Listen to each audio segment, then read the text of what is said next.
Am I on? You are on.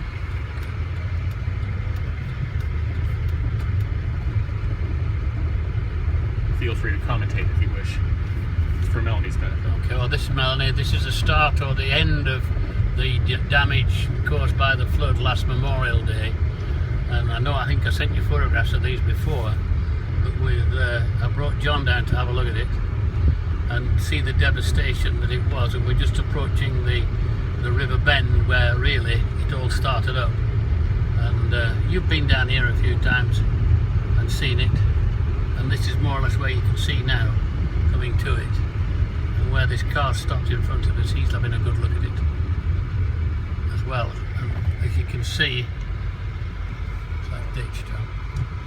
As you can see the river and the devastation across the river, and the trees all leaning down like this. I mean, just look at this. This is the aftermath of this one late night when it flew through here at 60 feet high. Look at that, Mel. It's incredible.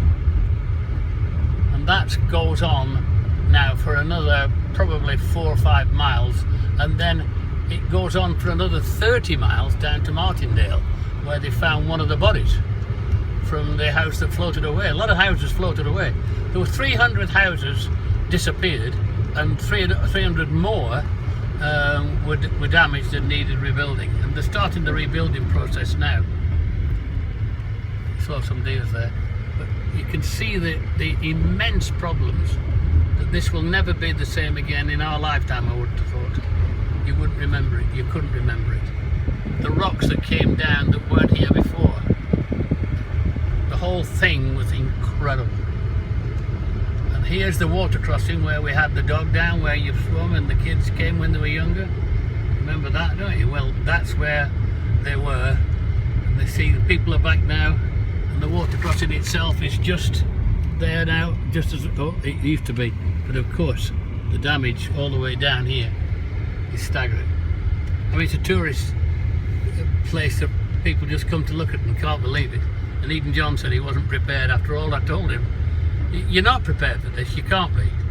You can't believe that a place can be changed to such an extent in a few hours, with a tsunami type river belting down at 60 foot high, carrying with it houses, cars, everybody's belongings and everything else.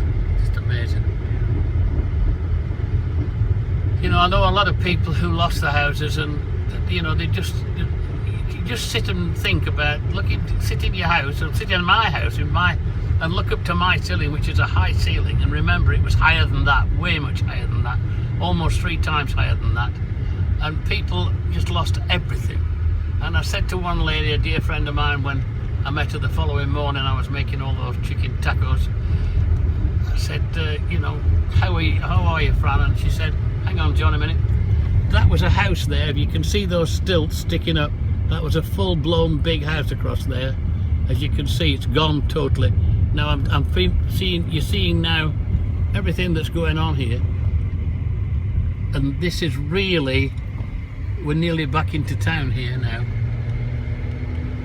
I forget what I was saying now. Chicken tacos, I think. Oh yeah, and I said to her, how you doing? And she said, I've even lost the one letter that my mother once wrote to me. I haven't got one thing. I've not got a bucket. I've got nothing in our lives. Everything was gone, totally. And here's another house that has gone completely, right there. And it's now starting to be rebuilt again. That was a big house on the bluff. And basically that's only part of it, because now that river goes down and around Wimberley and so on and so forth. Okay?